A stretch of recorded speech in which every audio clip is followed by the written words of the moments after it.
ఆ వెద వచ్చి రాముణ్ణి సీతమ్మ దేవిని అందరినీ అవమానిస్తుంటే ఈ రోజు సమాజం చూస్తూ ఊరుకుంది. దీన్ని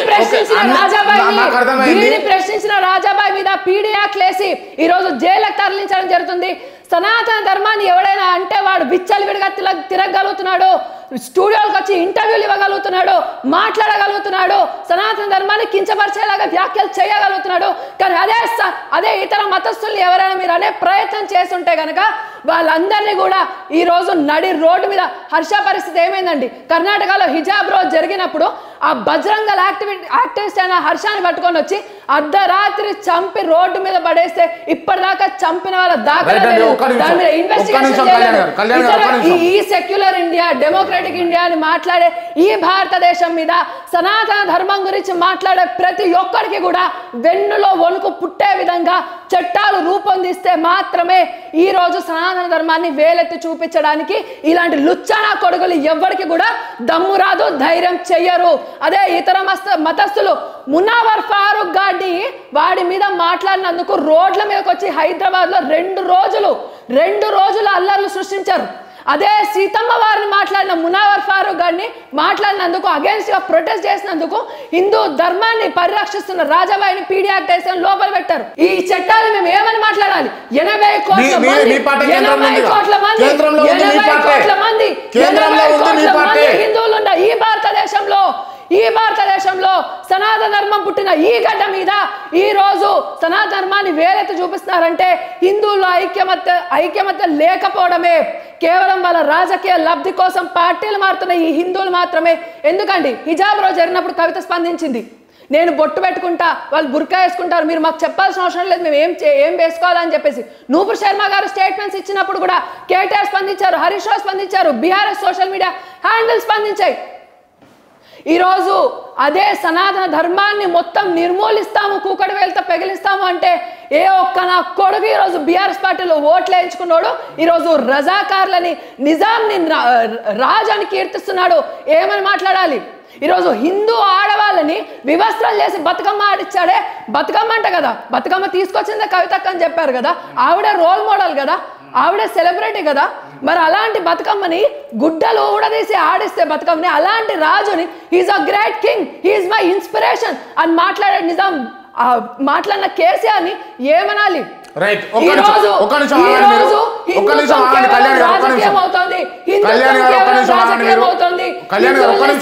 ధర్మాన్ని ఆపే ప్రయత్నం చేస్తున్నారు.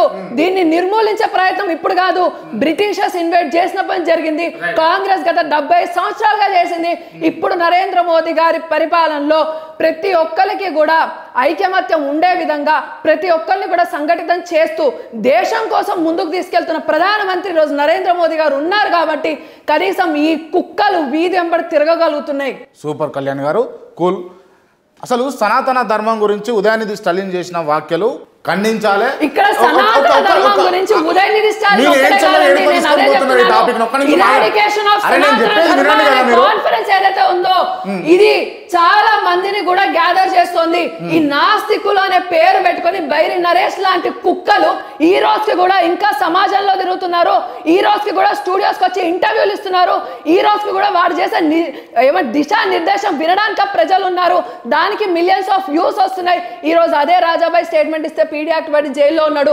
నూపుర్ శర్మ గారు ఉన్న ఫ్యాక్ట్స్ ఎక్స్పోజ్ చేస్తే పీడీ యాక్ట్ పడి జైల్లో ఉన్నారు. వాళ్ళ కుటుంబానికి దూరంగా ఉన్నారు. పాకిస్తాన్ నుంచి, శత్రు దేశాల నుంచి ఇప్పటికీ కూడా రాజాబాయి గారికి ఎన్నో కాల్స్ వస్తున్నాయి. నేను అడిగిన ప్రశ్న వదిలిపెట్టి మీ ఆవేదన చెప్పండి. సనాతన ధర్మం మీద ప్రతి ఒక్కరు వ్యాఖ్యలు చేస్తున్నప్పుడు హిందువులు సంఘటితం కాకపోవడం ఇది మెయిన్ మైనస్ అండి. ఇప్పటికీ కూడా కళ్యాణ్ గారు ఒక్క నిమిషం, చూస్తున్న హిందువులు వాళ్ళ ఆత్మ పరిశీలన చేసుకుంటారు. మీరు ఆగండి ఒక్క నిమిషం. నా ప్రశ్నలు కంప్లీట్ కానివ్వండి. సనాతన ధర్మం పైన ఉదయనిధి స్టాలిన్ గారు చేసినటువంటి వ్యాఖ్యలు వేస్ట్ గాడు, అవులగాడు చేసిండు, అంది రాంగ్. ఆయన తల తీసుకురా అన్న స్వామీజీ కరెక్టా రాంగ్? కరెక్టే అని చెప్తున్నా. ఒక మహిళని వివస్త్ర చేస్తే, రేప్ చేస్తే, మానభంగం చేస్తే, అత్యాచారం చేస్తే, చంపేస్తే వాడికి ఉరిశిక్ష పడుతుంది చూడండి. ఇదే సనాతన ధర్మాన్ని 80 కోట్ల హిందువుల యొక్క మానాన్ని, ప్రాణాలని వీళ్ళు రేప్ చేస్తున్నారు ఇప్పుడు ఇలాంటి స్టేట్మెంట్స్ ఇచ్చి మానభంగం చేస్తున్నారు ప్రతి ఒక్కరు ఎవరైతే సనాతన ధర్మాన్ని వేలెత్తి చూపించారో సనాతన ధర్మంలో మహిళలకు ఆదరణ ఉండాలి, కుల వివక్షత పోవాలి, కుల నిర్మూలన జరగాలి, పేదరికం పోవాలి అనే అంశాలపైన మాట్లాడితే ఇది వ్యతిరేకమా? మళ్ళీ చెప్పండి. సనాతన ధర్మంలో కుల వివక్షత పోవాలి, కుల నిర్మూలన జరగాలి. సనాతన ధర్మంలో కుల వ్యవస్థ ఎవరు చెప్పారండి? ఉందా లేదా? లేదు. లేదా? ఎలా ఉంది చెప్పండి. బావిలో నీళ్లు తాగొద్దు అని చెప్పేసి కుల వివక్షత లేదా? అది ఎవరు తీసుకొచ్చారు? సనాతన ధర్మంలో ఉన్నాయా? సనాతన ధర్మం యొక్క మూలాలు ఎక్కడి నుంచి వచ్చాయండి? సనాతన ధర్మం యొక్క మూలాలు ఎక్కడ ఉన్నాయి? సనాతన ధర్మంలో మనుస్మృతి ఉందా? సనాతన ధర్మంలో మనుస్మృతి ఉందా? సనాతన ధర్మంలో మనుస్మృతి ఉందా? సనాతన ధర్మంలో మనుస్మృతి ఉందా? చెప్పండి క్రాంతి గారు. మనుస్మృతులు పురాణాలు పక్కన పెట్టండి, నాలుగు బేసిక్ ఐడియాలజీస్ చెప్పండి సనాతన ధర్మం సంబంధించి. ఎక్కడి నుంచి తీసుకుంటున్నారు సనాతన ధర్మాన్ని? వేదాలు, ఉపనిషత్తులు, ఇప్పుడు వచ్చిన భగవద్గీత, ఇక్కడ నుంచి కదా మనం తీసుకునే సనాతన ధర్మం అనేది. ఓకే, ఉపనిషత్తుల సారాంశం ఏం చెప్తోంది మనకి? ఇది చెప్పిందా? సాక్షాత్తు వేద సారాంశమైన భగవద్గీత గీతాచార్యుడు శ్రీకృష్ణుడు చెప్పాడు, భగవద్గీతలో చెప్పాడు. గుణాలకి కర్మాలకి మనం చేసే కర్మను అనుసరించి, మన గుణాన్ని అనుసరించి, ఈ రెండిటి బేసిస్ లోనే వర్ణ సిస్టమ్ అనేది సనాతన ధర్మం చెప్పింది తప్ప 4 వర్ణాలుగా విభజించబడింది తప్ప ఓసీ ఎస్సీ ఎస్టీ బీసీ చేసే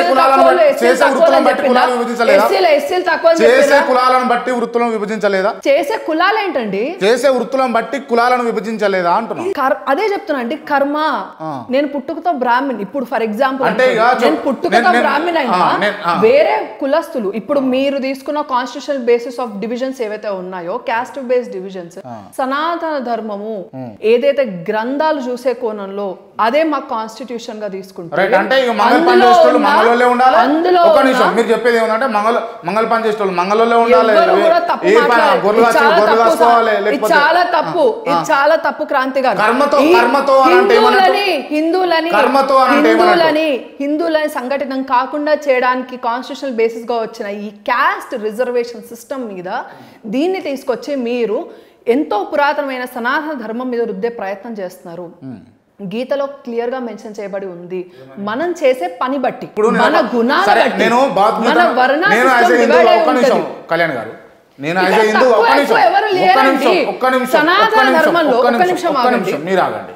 సనాతన ధర్మం గురించి మాట్లాడుతున్నారు, భగవద్గీత గురించి మాట్లాడుతున్నారు, బాగుంది. కానీ నేను యాజ్ ఏ హిందూగా మాట్లాడుతున్నా, నాకు రెస్పెక్ట్ ఉన్నది. భగవద్గీత అన్నా లేకపోతే రామాయణం అన్నా కూడా మీరు రెస్పెక్ట్ ఇచ్చినప్పుడు మరి అసలు క్వశ్చన్ కంప్లీట్ కానిస్తారా అండి? ఇప్పుడు భారతదేశం అంతటా కూడా రాజ్యాంగం మీద నడుస్తుందా లేకపోతే భగవద్గీత మీద నడుస్తుందా? రాజ్యాంగంలో ఏముంది? భగవద్గీత తప్పనుందా? ఉందని నేను అంటలేను. నేను దేనిపై నడుస్తుందో దానికి సమాధానం చెప్పండి. మీరు భగవద్గీత తప్పని చెప్పిద్దా? నేను చెప్పలే. లాజికే కదా మరి, మీరు అడిగింది లాజికే కదా.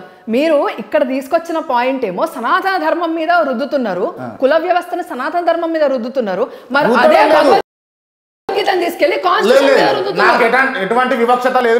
నేనేమంటున్నా అంటే అసలు ఉన్నదా? ఆయన స్టాలిన్ అన్నటువంటి మాటలు ఏంటి అంటే కుల వివక్షత పోవాలి, కాన్స్టిట్యూషనల్ బేసిస్ గురించి మాట్లాడుతున్నారు. ఒకటే దారి క్రాంతి గారు, వన్ వే ఇది, 2 దారులు వద్దు, ఒకటే దారి గురించి మాట్లాడండి. నాతో మీరు సనాతన ధర్మం గురించి మాట్లాడే ప్రయత్నం చేస్తున్నారు.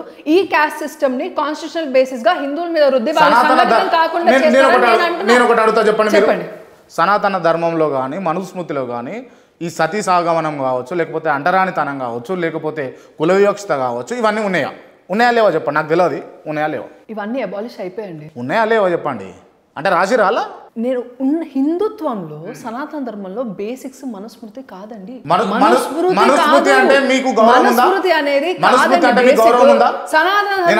సమాధానం చెప్పండి మేడం. మీరు మనుస్మృతి అంటే మీ గౌరవం, మనుస్మృతిని పక్కన పెట్టేసేయండి, మనుస్మృతిని పక్కన పెట్టేసేయండి.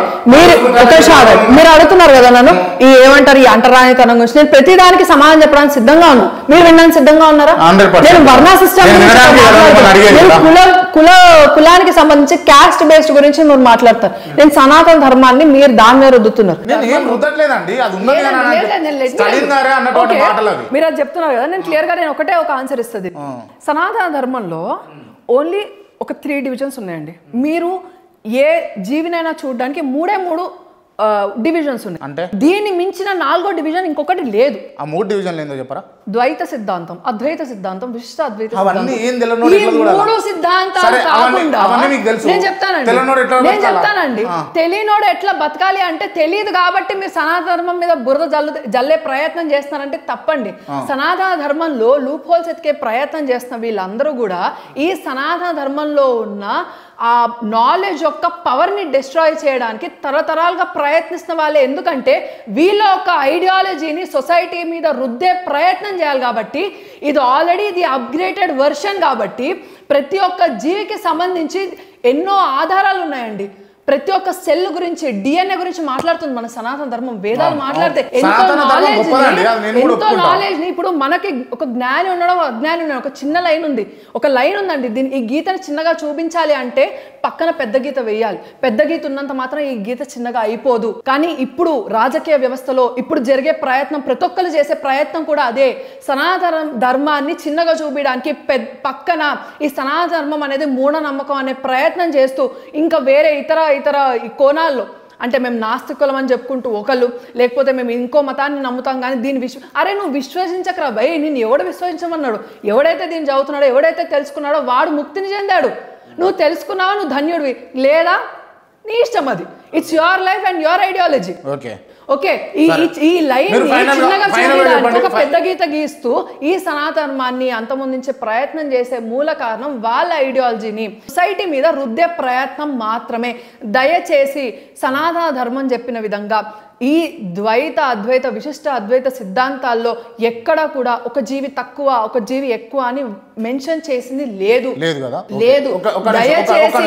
దయచేసి ఈ ధర్మానికి సంబంధించి ఇవే కోణాల్లో తీసుకొని వస్తూ దీన్ని అంతమొందించే ప్రయత్నం చేసిన అందరినీ కూడా ఎలా శిక్ష పడాలో అలా శిక్షించడమే దీనికి మార్గం. Okay madam, super. అండ్ నాకున్న డౌట్ ఏంటంటే, నేను కూడా కొన్ని ఓల్డ్ ఫిలిమ్స్లలో కావచ్చు, లేకపోతే కొన్ని పుస్తకాలలో ఆ కుంటలో నీళ్లు తాగొద్దు, లేకపోతే చెప్పులు చేతిలో పట్టుకోవాలా, లేకపోతే కుల వివక్షత, ఇవన్నీ చూసినాం కదా. ఇవి ఎట్లా వచ్చినాయి, అవి రావడం ఎట్లా వచ్చినాయి అని దానికి ఎవరు పునాదులు వేసారు అన్నది ఒక. క్రాంతి గారు, మనుషుల మెంటాలిటీ చూడండి ఎలా ఉంటుంది. ఇప్పుడు మీరు నేను ఉన్నాం అనుకోండి, మిమ్మల్ని డామినేట్ చేయాలని నాకుంటుంది, నన్ను డామినేట్ చేయాలని మీకుంటుంది. లేకపోతే ఒక గ్రూప్ ఆఫ్ పీపుల్ ఉంటే నా కులపోళ్ళు అంటే పక్క కులపోళ్ళని డామినేట్ చేయాలి, లేకపోతే ఆ కులపోడు మా కులపోడుని డామినేట్ చేయాలనే ఇది వచ్చేస్తుంది. అదే మీరు స్టేట్ తీసుకోండి, లాంగ్వేజెస్ పరంగా కూడా తీసుకోండి. తెలుగు, తమిళ్ ఎంత కొట్లాటలు జరిగినాయి అప్పట్లో. భాష మీద యుద్ధాలు జరగలేదు. అరే నీ భాష ముందా, నా భాష ముందా. దాని తర్వాత నేషన్స్కి కూడా సంబంధించిన కూడా నువ్వు తోప, నేను తోప. ఇదంతా కూడా ఏంటి అంటే ఈ వర్ణ సిస్టమ్ని తీసుకొని వచ్చి అప్పుడు వాళ్ళకున్న యాక్సెసిబిలిటీని కాంగ్రెస్ ఇచ్చింది అండి. కాంగ్రెస్ అంతకు ముందుకు సంబంధించిన అంటే భూస్వాములు ఉంటారు చూడండి, భూస్వాములు కూడా ఏం చేశారంటే వాళ్ళ డామినేషన్ ఉండడానికి వాళ్ళు ఏం చేశారంటే ఓన్లీ వాళ్ళ ఫ్యామిలీకి సంబంధించి దాన్నే మళ్ళీ క్యాస్ట్ బేస్డ్ గా తీసుకొని వచ్చేసేయడం, వాళ్ళ జనరేషన్స్ బేస్డ్ గా తీసుకొని రావడం. భూస్వాముల బ్రాహ్మణుల అండి, బ్రాహ్మణులు ఏం చేశారండి అంటే నేను అడుగుతున్నా, బ్రాహ్మణులు ఏం చేశారండి? ఎందుకు టార్గెట్ చేస్తారండి? ఎందుకు టార్గెట్ చేస్తారు బ్రాహ్మణులు? అసలు అడుగుతున్నాను అంటే నేను ఒక విషయం చెప్తానండి.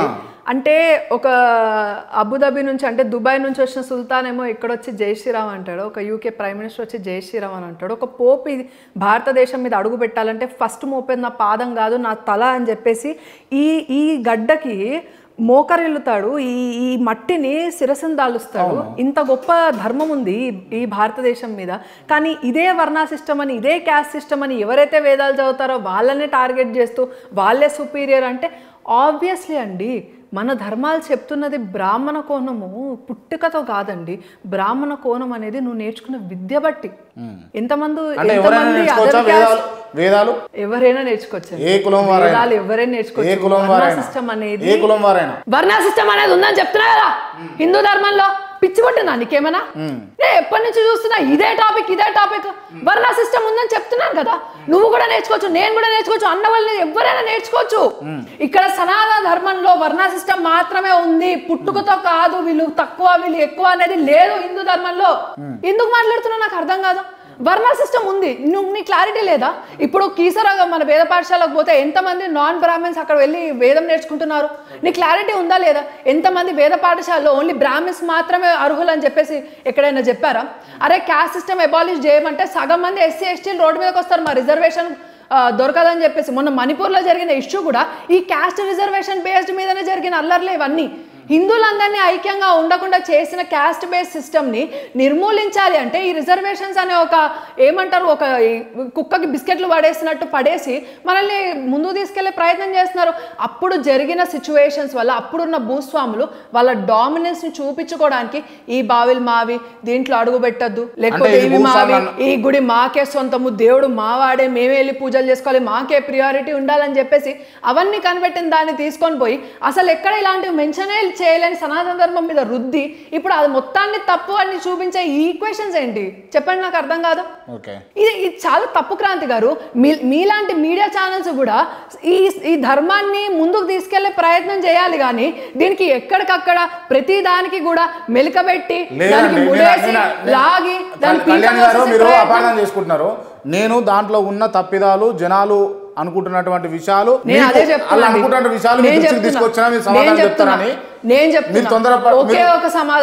ఒకే ఒక సమాధానం సనాతన ధర్మంలో ఒకళ్ళు ఎక్కువ ఒకళ్ళు తక్కువ అనేది ఏం లేదండి. ద్వైత సిద్ధాంతం ఉంది, అద్వైత సిద్ధాంతం, విశిష్ట అద్వైత సిద్ధాంతం ఉందండి. మీలో ఉన్న దేవుడే నాలో ఉన్నది అదే పరమేశ్వరుడు అని చెప్పి మనం ఎందుకు ఎదురుపడగానే నమస్కారం పెడతామంటే మీలో ఉన్న దేవుడికి నమస్కారం పెడతామండి. ప్రతి ఒక్క జీవిలో కూడా పరమాత్మని ఎతికే గొప్ప తత్వము కేవలం సనాతన ధర్మాన్ని ఆచరించే వాళ్ళకి మాత్రమే ఉంది. ఎక్కువ తక్కువ వివక్షలు చూపించడానికి మనకున్న ఈ 3 సిద్ధాంతాలు కాకుండా ఇంకా వేరే సిద్ధాంతం లేదు లేదు లేదు లేదు.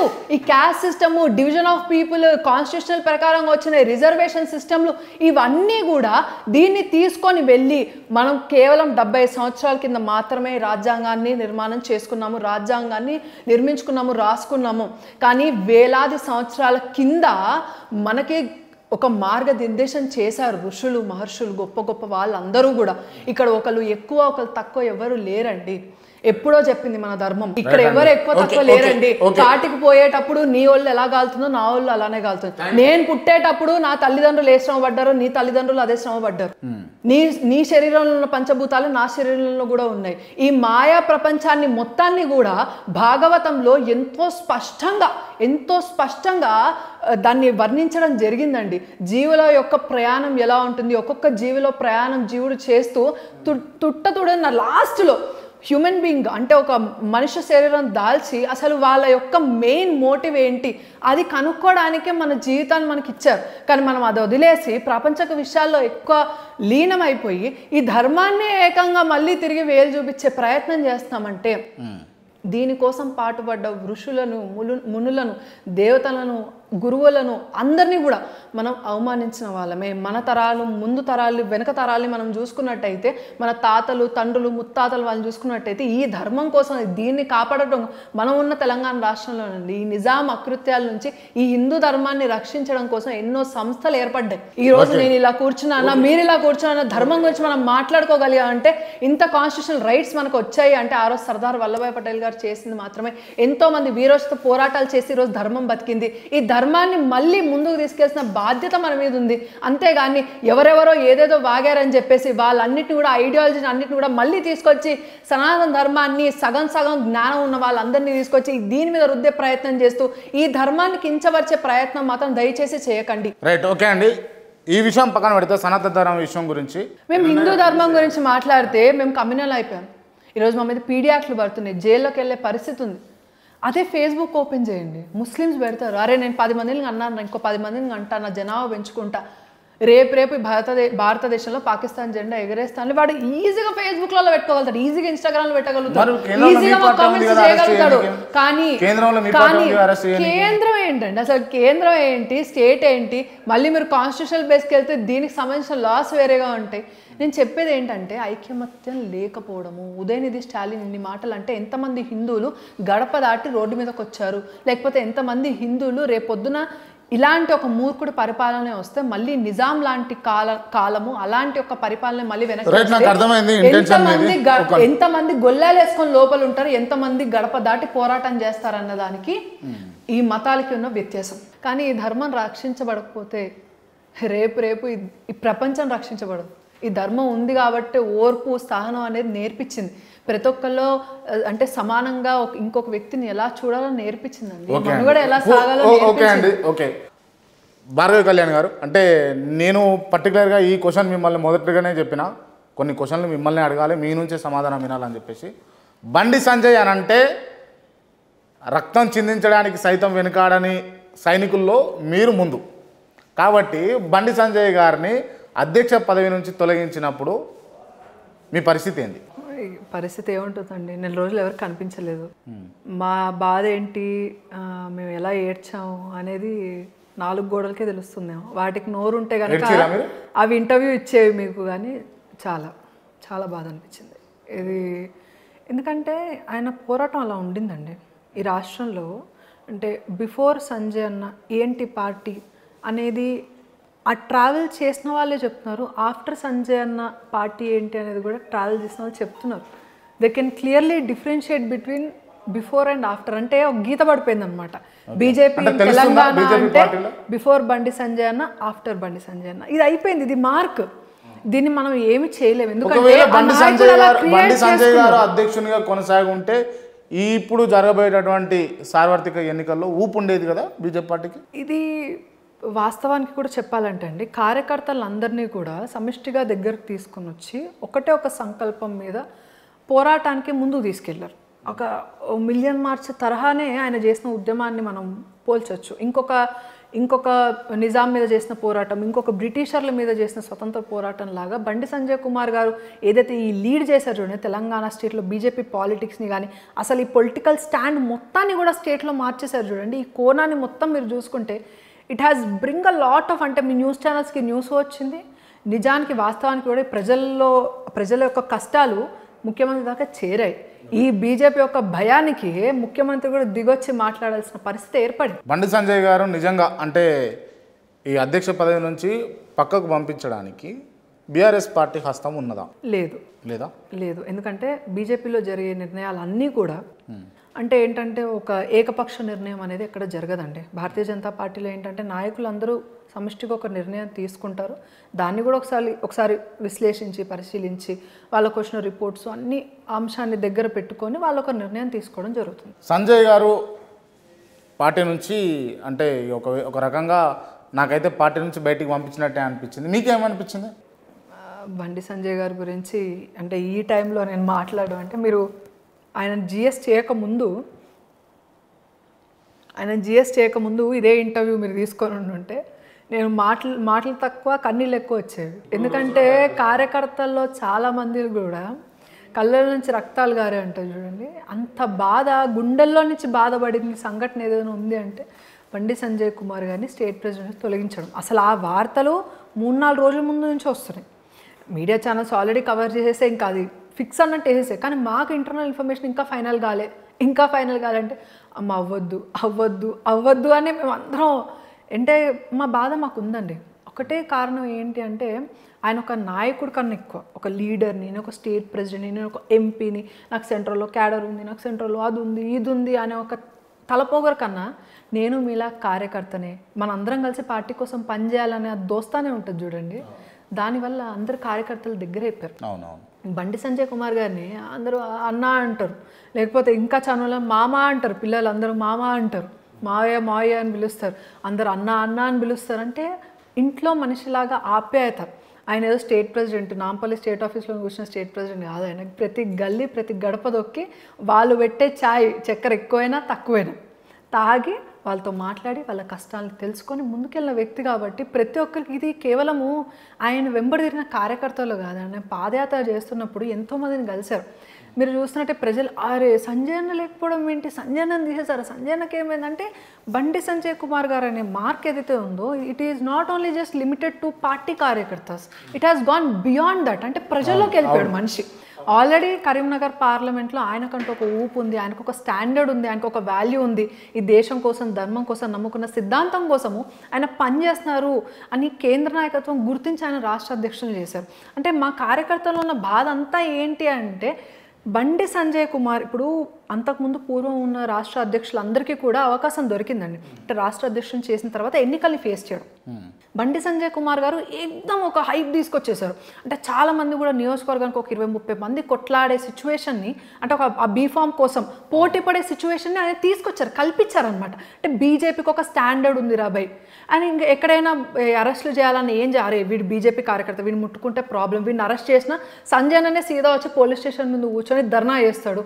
12 గంటల ఒంటి గంటకైనా కూడా ఫోన్ చేసినా కూడా కార్యకర్తల గురించి ఆలోచించడము. అంటే కుటుంబ సభ్యుల్లాగా మాకు కష్టం వస్తే అరే బండి సంజయ్ ఉన్నాళ్ళే మేము చూసుకుంటాం, మమ్మల్ని ఎవడరా అనే ధైర్యము ప్రతి ఒక్క కార్యకర్తలో ఉంది. అంత మంచి లీడర్ అయినటువంటి బండి సంజయ్ గారిని ఎందుకు పార్టీ పక్కన పెట్టింది? ఒక రకంగా ఎందుకు పార్టీ పక్కన పెట్టి నేను ఇందాకే అన్నానండి, సమిష్టిగా తీసుకునేది. అంటే బీజేపీ పార్టీ అధ్యక్షునిగా బండి సంజయ్ గారు లేకపోవడము ఆ లోపం కనిపిస్తుందా? లోపం ఎందుకు కనిపిస్తుంది అని అంటే, ఇప్పుడు ఆయన ఫస్ట్లో స్టేట్ ప్రెసిడెంట్ అయిన తర్వాత వెంటనే హైప్ రాలేదు. ఆయన ఈ 2 అంటే ఇప్పటికి 3 సంవత్సరాలు అవుతుంది, దగ్గర దగ్గర 3 సంవత్సరాల కాలంలో అడుగు వేసుకుంటూ క్యాడర్ని కానీ, తర్వాత బీజేపీకి మద్దతుని కానీ ప్రజల్లో నుంచి, అదేవిధంగా మీడియా యొక్క అటెన్షన్ని కానీ, ఇక్కడున్న రాష్ట్రంలో ఉన్న అంటే కేసీఆర్ యొక్క వైఫల్యాన్ని కానీ, ప్రభుత్వ వైఫల్యాన్ని కానీ, కార్యకర్తలను అందరినీ కూడా సంఘటితం చేయడం కానీ, పక్క పార్టీల నుంచి ఎవరైతే కొంచెం నియోజకవర్గాల్లో స్ట్రాంగ్గా ఉన్న క్యాండిడేట్స్ ఉన్నారో వాళ్ళందరినీ కూడా బీజేపీ వైపుగా ఆకర్షించే విధానం కానీ, ఇలా యాత్రల ద్వారా, లేకపోతే ప్రజలు కష్టాలు ఉంటే ప్రొటెస్టులు చేయడం, అరెస్టులు అవ్వడం, జైళ్ళకి వెళ్ళడం, ఈ జియో 317 గురించి కొట్లాడడం, ఇలాంటి ఒక్కొక్క ఇష్యూ బిల్డ్ అయ్యి ఇప్పుడు బండి సంజయ్ కుమార్ గారు పార్టీని ఇంత రేంజ్కి తీసుకొని వచ్చారు. ఆయన వెంబడి నడిచిన కార్యకర్తలు కూడా గుండె మీద చేసుకొని చెప్తారు, మా బండి సంజయ్ రాబాయ్, మా అన్నరా, మేము అన్న వెంబడి నడిచినాం రా అని చెప్పేసి అలాంటి కార్యకర్తలు ఎంతోమంది కాల్ దగ్గర వేసుకొని చెప్తారు, మా బండి సంజయ్ అని చెప్తాం. అలాంటి నాయకుడిని తీయడం వల్ల ఒకటే కార్యకర్తల్లో ఉన్న మైనస్, వాళ్ళు బాధపడిన ఒకటే అంశం ఏంటంటే, ప్రతి ఒక్క నాయకుడికి అవకాశం దొరికింది ఎన్నికల్ని ఎదిరించి. అంటే ఎలా ఉంటాయి ఎన్నికల్లో ఉండే, అంటే వాళ్ళ యొక్క ఐడియాలజీ ఏంటి, వాళ్ళ ప్యాటర్న్ ఏంటి, అంటే యుద్ధ ప్రాతిపదికన వెళ్తారు చూడండి, అదంతా అది వాళ్ళ ఐడియాలజీ అంతా పోర్ట్రే చేసుకోవడానికి వాళ్ళకి ఒక ప్లాట్ఫామ్ దొరికింది. బండి సంజయ్ కుమార్ గారు ఇంత చేసిన తర్వాత కరెక్ట్ ఎలక్షన్స్ మూమెంట్లో ఆపేసరికి ఏమవుతుందంటే, ఇప్పుడు కిషన్ రెడ్డి గారు అంతకు ముందు నుంచి అసలు ఎలా ఉంటుందంటే అండి, కిషన్ రెడ్డి గారిని స్టేట్ ప్రెసిడెంట్ చేయడము, పిహెచ్డీ కంప్లీట్ చేసిన వ్యక్తిని తీసుకొచ్చి ఎల్కేజీలో పడేసినట్టు ఉంటుంది. ఆయన ఆల్రెడీ ఉద్యమాలు చేసి, ధర్నాలు చేసి, కార్యకర్తల్ని సమిష్టి చేసి, కష్టపడి 34 సంవత్సరాల పార్టీ కోసం కష్టపడి, లీడర్లు వెంబడి తిరిగి, ఐడియాలజీ కోసం పనిచేసి, ఎంతమంది డబ్బులు ఏరేసినా కూడా దానికి లొంగకుండా, నమ్మిన సిద్ధాంతం కోసం పార్టీ ఎమ్మెల్యే టికెట్ 20 సంవత్సరాలు 30 సంవత్సరాల తర్వాత ఇచ్చినా కూడా అప్పటి వరకు కూడా పార్టీ కోసము, ఐడియాలజీ కోసము, ఆర్గనైజేషనల్ పరంగా పనిచేసిన కిషన్ రెడ్డి గారు ఈరోజు సెంట్రల్ మినిస్టర్ అయ్యారు. He has reach that level. ఇంకా ఆయన మళ్ళీ ఇక్కడికి వచ్చి ఈరోజు దీక్ష చేస్తున్నారు, ఉపవాస దీక్ష చేస్తున్నారు. అసలు ఆయనకు అవసరం లేదు అసలు. కానీ బండి సంజయ్ కుమార్ గారు బిల్డ్ చేసుకున్నారు. ఆయనకు ఒక అవకాశం ఇచ్చిండుంటే ఈయన లీడర్షిప్లో what is party in Telangana state అనేది పోర్ట్రే అయ్యేది. అంటే ఇంత కష్టపడిన, ఇప్పుడు పాదయాత్ర ఉందండి, ఎంతమంది పాదయాత్ర గురించి మాట్లాడుతున్నారు. బండి సంజయ్ కుమార్ గారిని జిఎస్ చేసిన తర్వాత, అంటే ఇప్పుడు అధ్యక్ష మార్పు జరిగిన తర్వాత ఎంతమంది పాదయాత్ర, కానీ padayatra has like put on so much influence, చాలా ఇన్ఫ్లుయెన్స్ చేసింది స్టేట్లో. ఇప్పుడు పాదయాత్ర గురించి మాట్లాడే వాళ్ళు లేరు. No what is BJP, nothing, zero. అది మేము మాట్లాడేది పాదయాత్ర విషయంలో అండి. మేము చేసిన కష్టం విషయంలో బండి సంజయ్ కుమార్ గారు చేసిన ఇంత పోరాటం ఏమైపోతుందంటే చెప్పుకోవడానికి ఉంటుంది, కానీ కొంతమంది నాయకులు ఎలా ఫీల్ అవుతారంటే, ఆ నాయకుడిని మేము ఎందుకు ఎలివేట్ చేయాలి, కొన్ని అంశాలని తగ్గించే ప్రయత్నం చేయాలి. అదే బండి సంజయ్ కుమార్ గారు ఉండుంటే, ఇదే నాయకత్వం వెనక ఉండుంటే ఈ పార్టీకి ఇదే బీజేపీ ఫ్లో ఇంకొంచెం ముందుకు వెళ్ళేది. సో మేము బాధపడేది ఒకటి, బండి సంజయ్ కుమార్ గారి నేతృత్వంలో ఎలక్షన్స్లోకి వెళ్ళలేకపోయాము. ఇప్పుడు కిషన్ రెడ్డి గారు వచ్చారు. కిషన్ రెడ్డి గారు ఏంటంటే చాలా సిస్టమేటిక్ వ్యక్తి. రేపు పొద్దున 12 o'clockకి మీటింగ్ అంటే 11:50 కల్లా ఆయనకి రిపోర్టింగ్ వచ్చేసేయాలి. సో ఇది లైక్ ఒక టైం టేబుల్ ప్రకారం, సిస్టమ్ ప్రకారం. బండి సంజయ్ కుమార్ గారు చాలా మాస్ లీడర్. మన కిషన్ రెడ్డి గారు చాలా క్లాస్ లీడర్. ఇవన్నీ చేసి he has reach that saturation level. ఇప్పుడు కొత్తగా ఆయన కిందకు వచ్చి మళ్ళీ చేసేది ఏం లేదు. మీరు ఇందాక చెప్పినట్టు ఒక పిహెచ్డీ చేసిన వ్యక్తిని మళ్ళీ తీసుకొచ్చి ఎల్కేజీలో వేసినట్టు ఉంది. కానీ he has his knowledge, he has his reputation. ఇప్పుడు బండి సంజయ్ పరిస్థితి ఏమైందంటే 9th క్లాస్లో ఉన్నటువంటి స్టూడెంట్ని కాస్త ప్రమోట్ చేసి ఇంటర్మీడియట్కి వేసినట్టు ఉందా? ఇప్పుడు బండి సంజయ్ కుమార్ గారు ఎప్పుడు కూడా ఆయన వ్యక్తిగతం గురించి ఆలోచించుకోలేదండి. నిజంగా ఆయన వ్యక్తిగతం గురించి ఆలోచించుకోవాలి తీసుకోవాలంటే ఈ పార్టీకి ఆయనకి కేంద్రంలో ఇన్ఫ్లుయెన్స్కి లేకపోతే ఇతర లీడర్స్ మధ్య కానీ అంతకుముందు మినిస్ట్రీ చేసిన వాళ్ళు కానీ ఆ ఇన్ఫ్లుయెన్స్ అంతా ఆయన యూజ్ చేస్తే ఈ పార్టీకి ఎప్పుడో సెంట్రల్ మినిస్ట్రీ పోస్ట్లో బండి సంజయ్ కుమార్ గారు ఉండగలుగుతారు. కానీ ఆయన ఇప్పుడు ప్రెసిడెంట్ నుంచి జిఎస్ వెళ్ళారు. యాజ్ పర్ హిస్ ప్రొఫైల్ ఆయన పొలిటికల్ కెరీర్ పరంగా ఆయన చాలా ఫాస్ట్గా ఎదిగినట్టే, ఒక గ్రాఫ్ అనేది స్ట్రైట్ లైన్ పోయింది. కానీ ఆయన ఆలోచించేది ఇక్కడున్న కార్యకర్తల గురించి. ఆయన ఎంబడి తిరిగిన కార్యకర్తలు నిజంగా ఆయన స్టేట్లో ఉండుంటే ఆయన చూసుకోగలుగుతారు. ఇప్పుడు ఏమైపోతుందంటే మళ్ళీ కూడా కొంచెం క్యాడర్ని డిస్టర్బ్ చేస్తారు. అంటే ఇప్పుడు మళ్ళీ వాళ్ళకి అనుగుణంగా ఉన్న వాళ్ళని ఎట్లా పని చేస్తారు, మాస్కి వెళ్ళే వాళ్ళని కొంచెం ఆపడము, వాళ్ళ సిస్టంలోకి తీసుకొని రావడం అంతా చేస్తారు. కాబట్టి ఎప్పుడు కూడా ఆయన ఆలోచించిన నా కార్యకర్తలు నేను ఏం చేయాలి, నన్ను నమ్ముకొని 3 సంవత్సరాలు నా ఎంబడి తిరుగుతున్నారు, వాళ్ళ కుటుంబాలు పక్కన పెట్టారు, నన్ను నమ్ముకొని లాఠీ చార్జీలు తిన్నారు, దెబ్బలు తిన్నారు, జైళ్ళకి వెళ్ళారు, వాళ్ళ కుటుంబాలను వదిలిపెట్టుకొని ఈరోజు వాళ్ళ ప్రాణానికి కూడా వాళ్ళకి వార్నింగ్స్ వచ్చాయి, చంపేస్తాం రబాయ్ నువ్వు పోతే అంటే కూడా అలా చంపుకో రబాయ్, నాకు బండి సంజయ్ కుమార్ నీ ఫ్యామిలీ ఏమైందంటే నా ఫ్యామిలీకి ఏమైంది, బండి సంజయ్ ఉన్నాడు, నేను పోయినా కూడా నన్ను అన్న చూడనికి వస్తాడు, నా కుటుంబాన్ని కూడా అన్న చూసుకుంటాడు అనే గుండె ధైర్యంతో, అంత గుండె ధైర్యము ప్రతి కార్యకర్తలో ఉందండి. ప్రతి గ్రామ స్థాయిలో మూల కార్యకర్తల్లో కూడా ఆ ధైర్యాన్ని నింపింది బండి సంజయ్ కుమార్ గారు. కాబట్టి ఆయన ఆలోచించిందంటే ఆయన నమ్ముకొని వచ్చిన కార్యకర్తల గురించి తప్ప, పార్టీ గురించి తప్ప, ఆయన స్వతహాగా ఆయన నిజంగా నేను ఎదగాలి అని ఆయన అనుకుని ఉంటే ఈ పార్టీకి 2 సంవత్సరాల కింద కేంద్ర మంత్రి అయినా ఆశ్చర్యపోవాల్సిన అవసరం లేదు. ఒక మాటలో బండి సంజయ్ గారి గురించి చెప్పాలంటే ఏం చెప్తారు? ఛత్రపతి శివాజీ మహారాజ్ మా జనరేషన్కి. కిషన్ రెడ్డి గారి గురించి చెప్పాలంటే is a very classic politician, upgraded politician. Raghunandan Rao గురించి చెప్పాలంటే intellectual. DK Aruna fire brand of BJP obviously. Vijayashanti నేనేం చెప్పలేను అక్క గురించి. ఈటెల రాజేందర్ ఆయన రాజకీయ అనుభవజ్ఞుడు, సింపుల్ యాజ్. కేసీఆర్ నమ్మించే వ్యక్తి, మోసం చేసే వ్యక్తి అంతే. కేటీఆర్ ట్విట్టర్ టిల్లు, ఇప్పుడు ట్విట్టర్ ఎక్స్గా అప్డేట్ అయింది, ఎక్స్ టిల్లు అని పిలవాలి ఇప్పుడు ఆయన. కవిత లిక్కర్ క్వీన్ అంటే మళ్ళీ లిక్కర్ గురించి క్వశ్చన్స్ అడుగుతారేమో కదా. షర్మిల ఒక రాష్ట్రాన్ని అన్న పాలిస్తున్నాడు, ఇంకో రాష్ట్రాన్ని చెల్లి ఆడబడుచు కట్నంగా తీసుకునే ప్రయత్నం చేస్తారు. రేవంత్ రెడ్డి గోడ మీద పిల్లండి ఆయన. ఉత్తమ్ కుమార్ రెడ్డి అసలు అలా హైప్ చేయాల్సిన అవసరం లేదు. భార్గవి కళ్యాణి ప్రజలు ఆదరిస్తే గొప్ప నాయకురాలు. థ్యాంక్ యూ అండి, thank you so much. Thank you, ధన్యవాదాలు.